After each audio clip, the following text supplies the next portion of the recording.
After living in a St. Louis County church for 3 years, Alex Garcia is home with his wife and 5 kids tonight. He came here from Honduras and has been living there to avoid deportation. Kim St. Ange is at that Maplewood church tonight. And Kim, Alex no longer has to fear deportation. Right. So actually, it's all because really of this church. This is where Alex Garcia lived for 3.5 years to avoid deportation. There's quite a bit of support. You can see some of these white signs that are in front of Christ Church and Maplewood. His attorneys tonight say he is safe from deportation. A legal expert, though, is telling me that the president's new guidelines on immigration, well, he believes that that sets up a possibly troubling situation. For the first time in more than 3 years, the Garcia family is heading home together. We've been fighting for 1,252 days. Too long!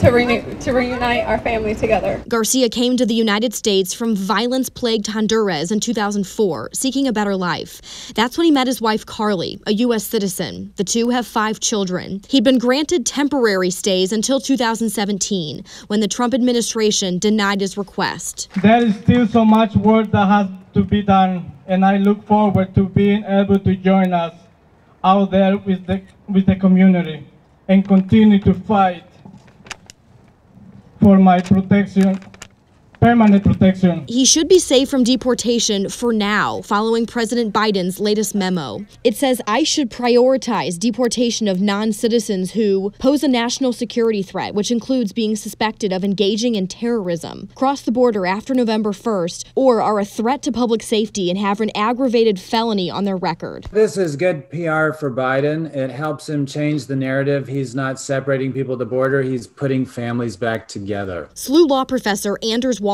questions whether Biden's temporary guidelines on immigration should become permanent policy, mostly for the protection of the immigrants. People who come to the United States without documentation are exploited.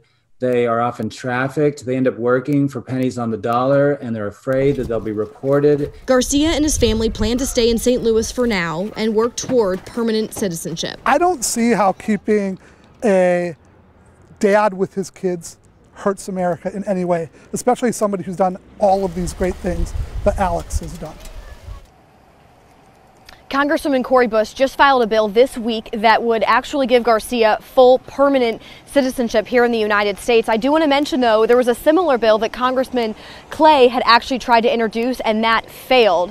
His attorneys, by the way, also plan to request a stay that would also basically just allow him to get a green card, and then that would eventually allow him to get citizenship. Live in Maplewood, Kim St. Ange, News 4.